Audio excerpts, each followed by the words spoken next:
This is the Detroit Sports Podcast Network.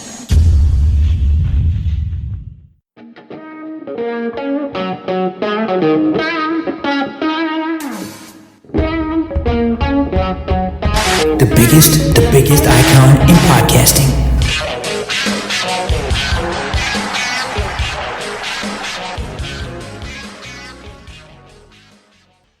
Welcome in, everybody, to this week's edition of the DocNJock Wrestling Podcast. I'm your host, Adam the Jock Strozinski. On today's show, major rumors surrounding this former AEW star, who's also a former WWE star, but him possibly going back to WWE, as well as what's going on with Edge, a.k.a. Adam Copeland. We're going to get into all of it. We're going to break it all coming up later in the show. AEW had a pay-per-view. WWE has a pay-per-view. We have to get into all of it, and we're going to break it all down, give you some reviews, give you some results. We're going to talk about everything. Doing it with me, as always, he's the one, he's the only, he is the Doc, John Macaroon. What's up, cuz? Man, outside of everything that's going on with the pay-per-views, I think this was the week of Rhea Ripley. Oh, my goodness, did she get some star power this week. Yeah. And it was crazy to see her interacting with Paul Heyman and almost looking like a bigger star than he was. Yeah, it was. SmackDown was fun. We're gonna touch on a little bit of SmackDown because I think SmackDown sets up what's happening not only with the pay-per-view that's taking place on Saturday, but is going to set up the pay-per-view that's going to be taking place in probably about a month, maybe 2 months' time at Survivor Series. So we're going to get into all of that. But first off, we had a pay-per-view last Sunday. WrestleDream. Yeah. WrestleDream was a very fun pay-per-view. A lot of really good matches. We're going to get into the results here, and we're going to get to the ending because the ending left us with a lot to break down. So along the way, if there's something that you want to get into, just stop me. Just tell me to throw the brakes on. You got to talk about it because we've got a very jam-packed show, and we've got a very limited time. So let's just jump right into it. MJF and the Righteous kick the show off. MJF ends up retaining his ROH Tag Team Championship titles in a handicap match.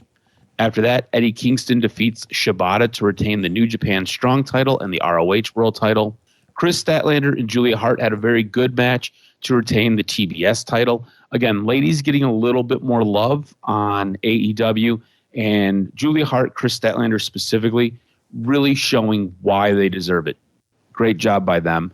The Young Bucks end up defeating the Guns, the Lucha Brothers, Hook and Orange Cassidy, to get an opportunity at the AE Tag title. Now, in the middle of this match, Rey Fenix got escorted to the back.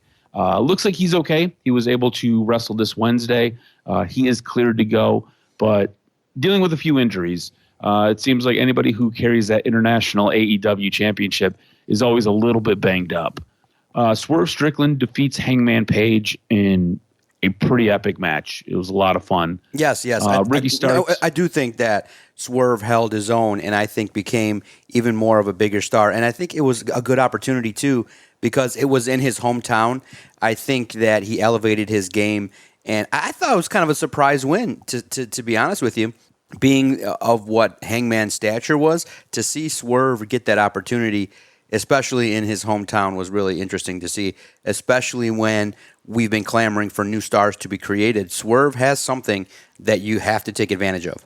And like during this match, I think the thing that was interesting, Swerve ends up working face, Hangman works heel because they are in Swerve's hometown. They never switch. Swerve never goes face, but he works face and Hangman works heel because they're so incredibly smart.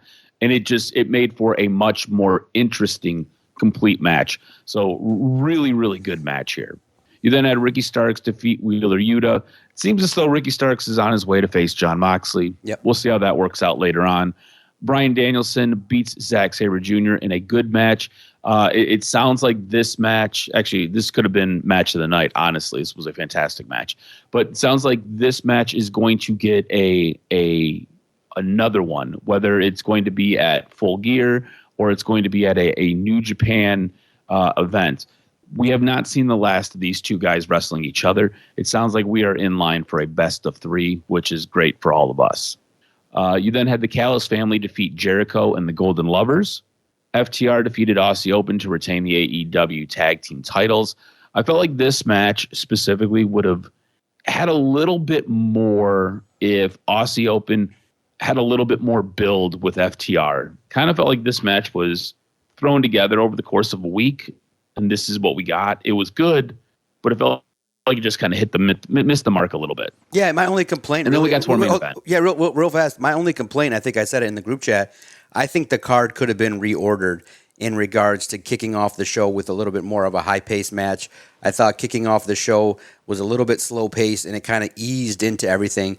And I just felt like if you would have reordered it and put different matches at different spots, you might have had a little bit more excitement to start and then have the Eddie Kingston match push back a little bit to kind of get everybody into it. But overall, I just thought the pay-per-view was good, and especially the main event that we're going to talk about.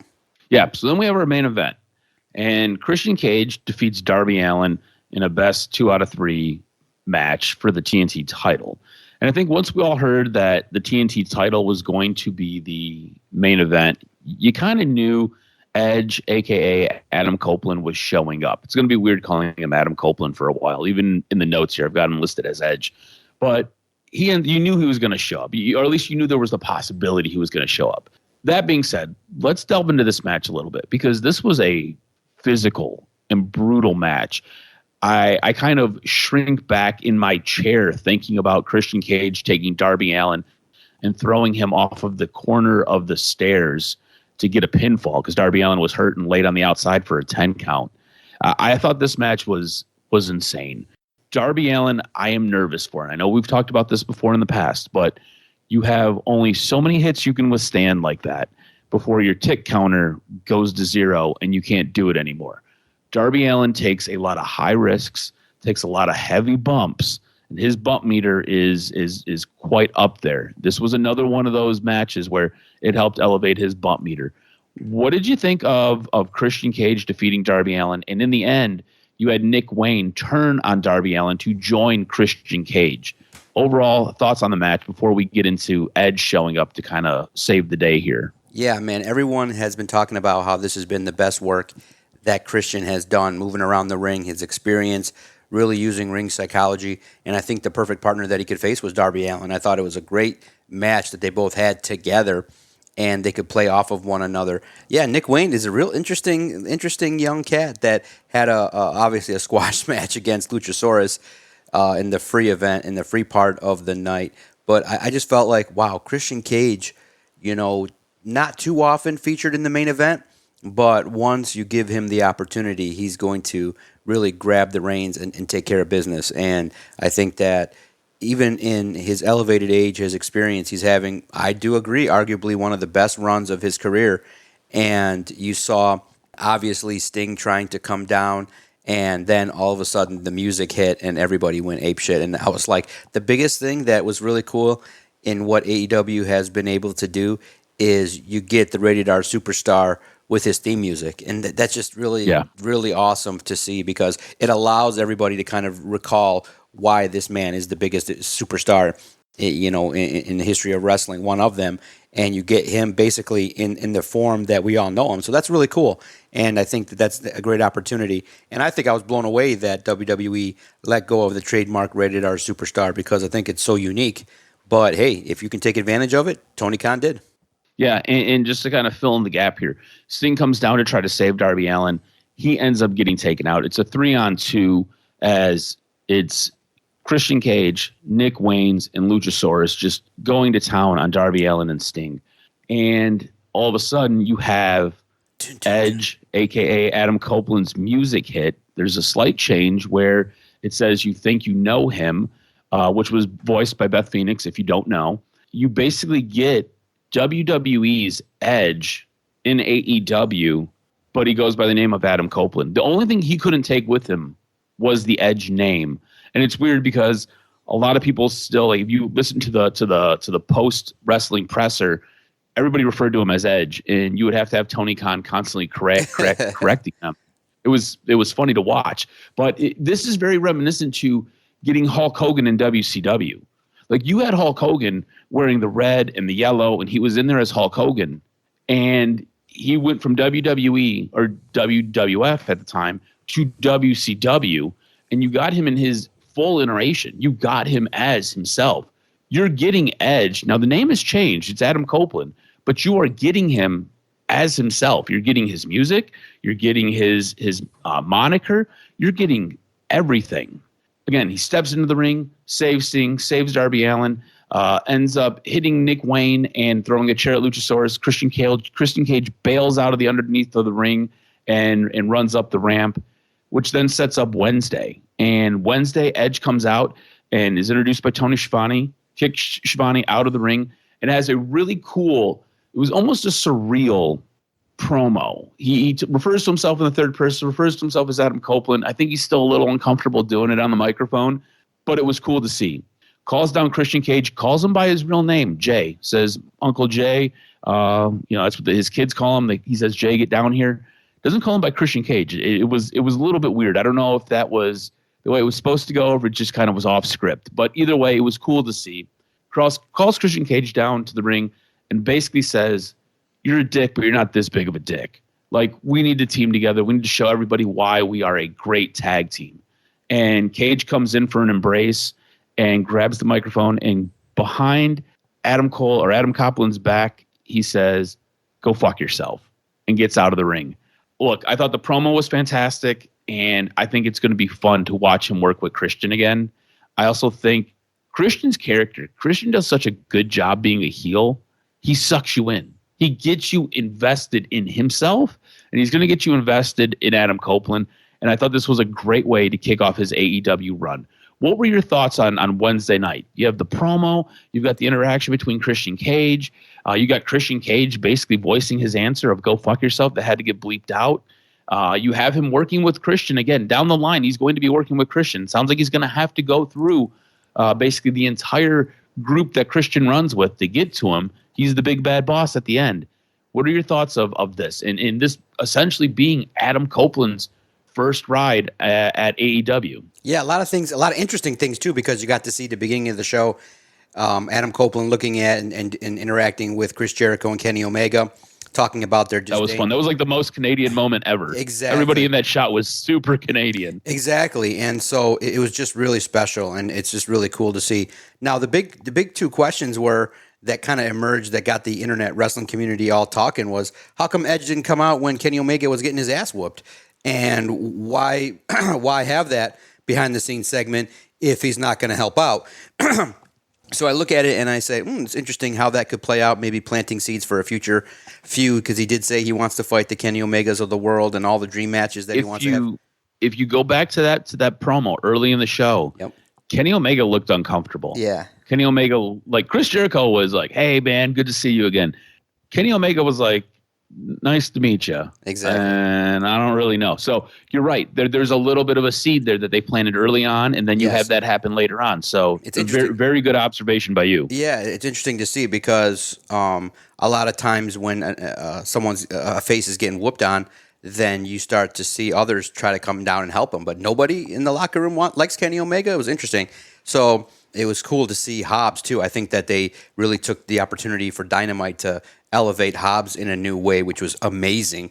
And so that's why I love Dynamite this week and really ranked it up there as a great show. And then in the end, I just thought that the beautiful promo that they had elicited you in. You used the history of the wrestling business to kind of tell the story. And now the big question is, cuz, when do you pay it off? Because I know that we're all a quick society and everybody's like, let's do this for full gear. I would tell the story a little bit longer and go into a few more months and then pay it off. There's a lot of business to be made here by these two going back and forth. And I think that the early way you play it is everybody in their mama thinks that the Rated R Superstar is going to defeat Luchasaurus. I think that Christian just goes on a situation in which he manipulates and does things to cost Adam opportunities until he pisses him off so much that they have the match, losses or even just doing things that potentially cost Adam some success early on, and you got to play up the fact that Christian's a heel, and then you pay it off, which will, I think, bring the big money. I don't think you need to do it at full gear. Yeah, I like that theory. You kind of have Copeland come in again. He's a big enough star where he can take a loss or two, right? He can take a loss every week. He's just a great. He's going to help in a lot of ways. Exactly. And you basically have it set up where Christian is the one who is orchestrating everything, pulling all the strings. He's the mastermind behind it, costing him all of these issues. I think that would be a great story. I think it would be absolutely fantastic. With calling the card, you ended up getting the extra point. You have a 3-point lead. You get the point for the Young Bucks pick. Solid pick by you. Should have trusted myself. Always go with the heavy hand, and Young Bucks are the heavy hand. You did it. You were smart. You lead 9.5 to 6.5, which then leads us to WWE. Woo.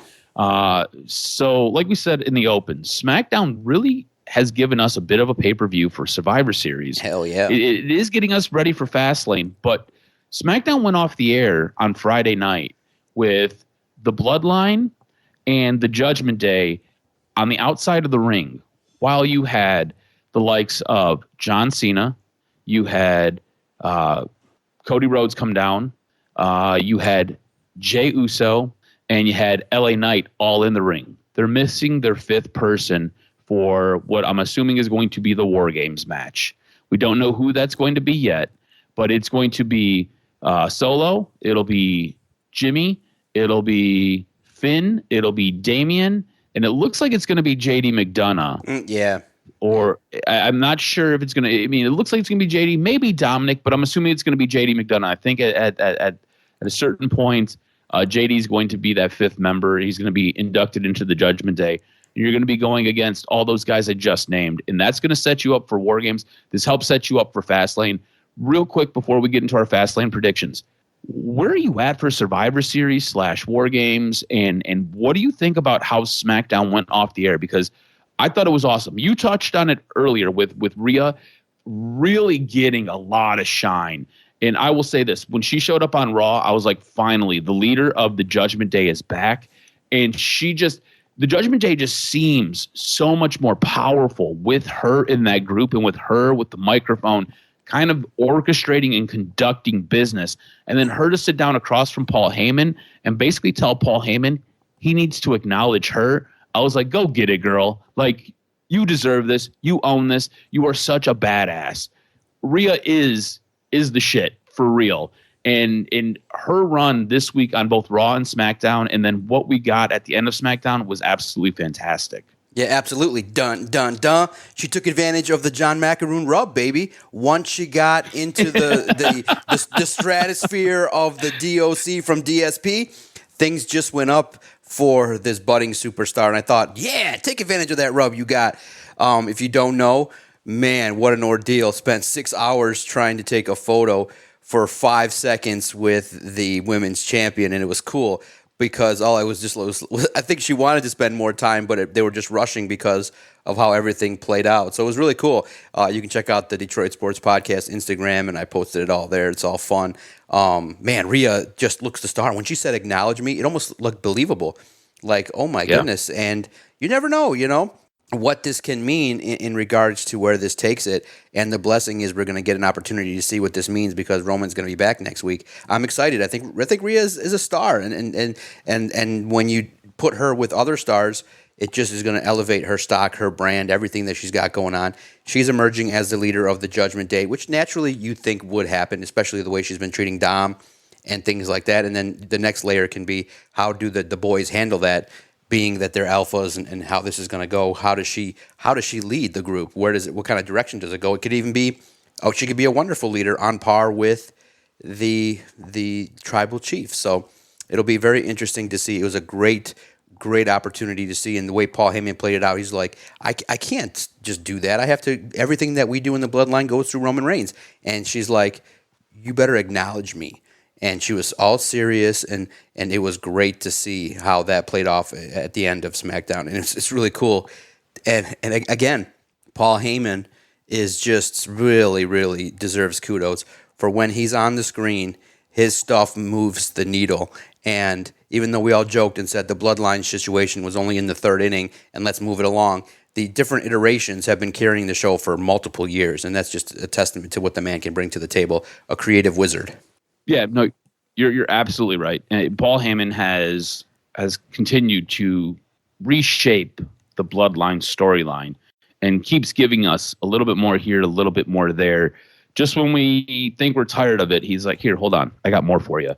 and it's been fantastic. He is a great wrestling mind. It's unreal how good he is. Yeah, and then real fast with Survivor Series, I think it's going to go great. I think that the 5-on-5 match, whoever it ends up being, the fifth person, I think is going to pay it off, and it has the potential with all those superstars to create the memory that you want for that War Games match. And hopefully you get the proprietor of the intro to come down, and hopefully his time away is up, so we get to see War Games. I can't wait to see how it's going to play out.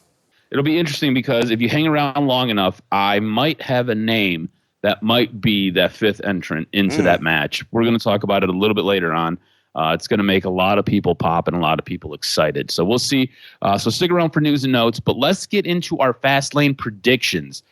This, I was surprised, kind of a smaller card, but I think what it tells you is all these matches are going to get their time. And I'm looking forward to that. I love when we get to see the guys go out there and do what they want to do. When they get their time, they get to put it in and really build for a great show.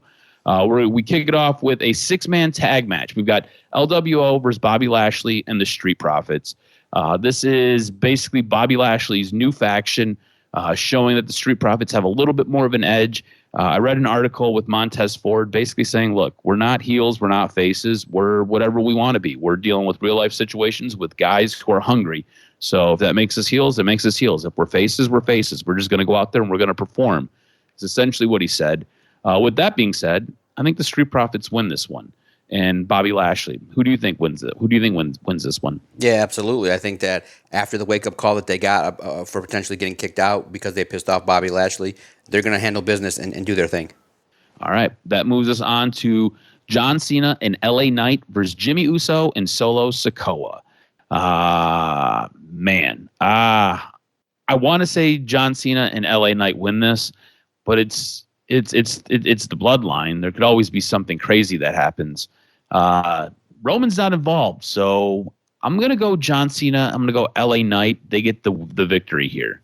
Yeah, I agree. I think it's going to be a great match, great opportunity for a pop. You want to have it so that LA Knight can get the rub off of John Cena working with them, and you got to pay it off.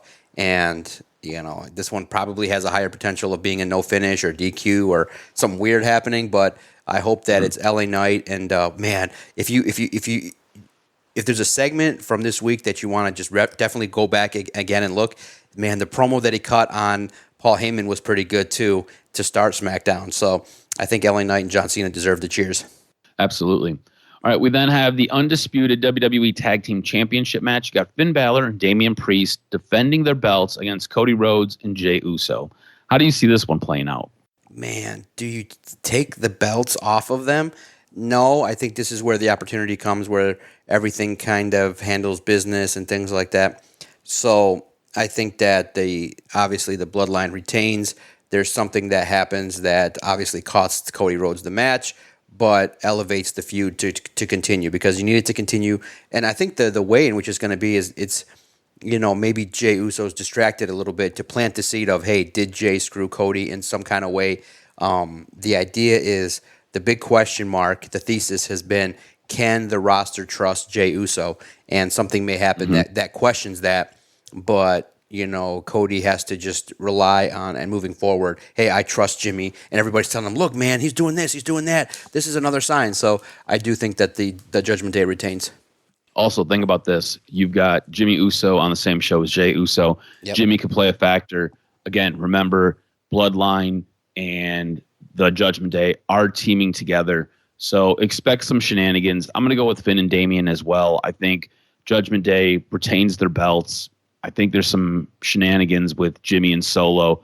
They play a part in this and kind of, again, move this story along to Survivor Series, move this story along to War Games where they'll be locked in a cage. So we'll see what happens. We've got the World Heavyweight Championship, last man standing. You've got Seth Rollins taking on Shinsuke Nakamura. This will probably be your main event. We've got one more match listed after this. I messed up when I was putting this together.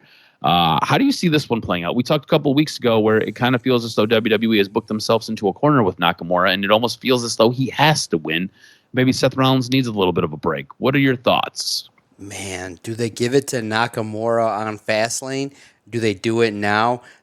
I don't think so. I think that you want to keep establishing Seth Rollins as the man because his title reign has just been spectacular. I think it's going to be the match of the night. It's going to be the way in which they did the promos again this week was awesome, and man, it's gonna be great. I can't wait to see how that plays out.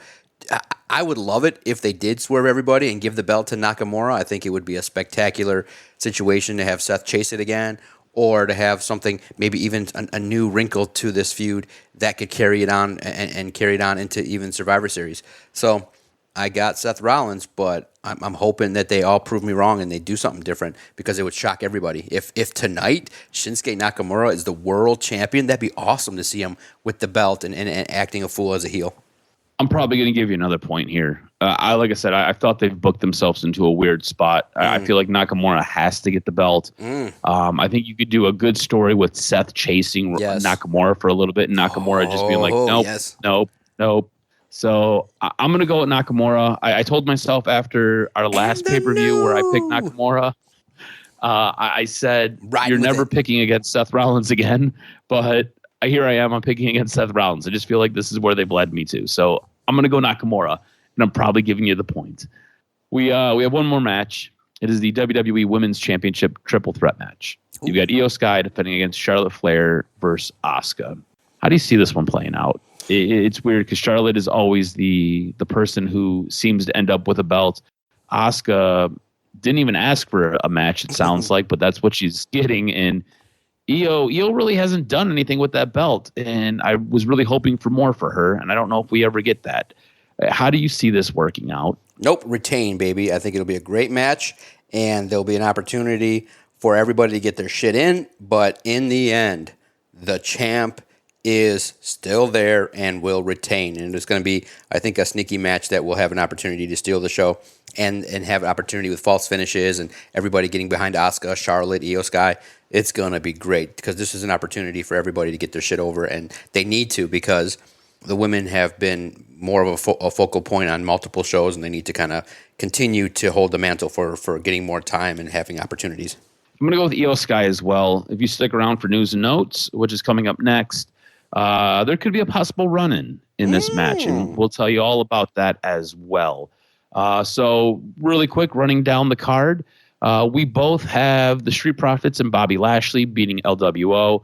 We both have John Cena and LA Knight defeating Jimmy Uso and Solo Sikoa. We both have Finn and Damian retaining their championships. You've got Io Sky. I've got Io Sky. The only place where we differ is Seth Rollins and Shinsuke Nakamura. You're going Seth Rollins, which I think is probably the correct answer, and I'm going Nakamura. I just feel like it might be time. Real quick, before we get into news and notes, what was your show of the week? I thought it was Dynamite. I just thought that the emotion and having Adam Copeland do his thing for the first time, the anticipation, having the elevation too as well of Don Callis and Hobbs and the Don Callis family getting all the heat in the world. I just thought California got a good week of shows out there from AEW, and Dynamite was the show of the week. Yeah, I'm going to agree with you. I think Dynamite was the show of the week. Are you ready for some news and notes? Because I've got a lot to talk about regarding Edge, a.k.a. Adam Copeland. Yes, hit me with this week's professional wrestling news and notes. What made your list? All right, so Edge or Adam Copeland, he is all elite, and here are the details. Why AEW? In a long series of tweets, Edge or Adam Copeland said, "New challenges, and if you followed my career, you know that's what I've always been driven by." He continued to talk about the all-new people on the roster, as well as some of the familiar faces he gets to work with. He went on to praise WWE and talk about how great of a company they were, and he wouldn't be where he is if it wasn't for WWE.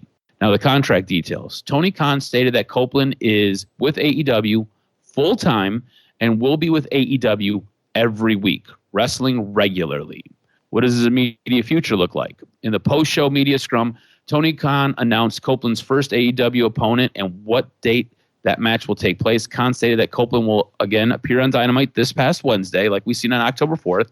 He is appearing on Collision Saturday, October 7th, and he will have his debut match on Title Tuesday's edition of Dynamite, October 12th.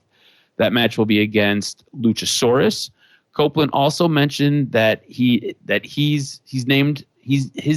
Copeland also mentioned names that he's excited to work with in AEW.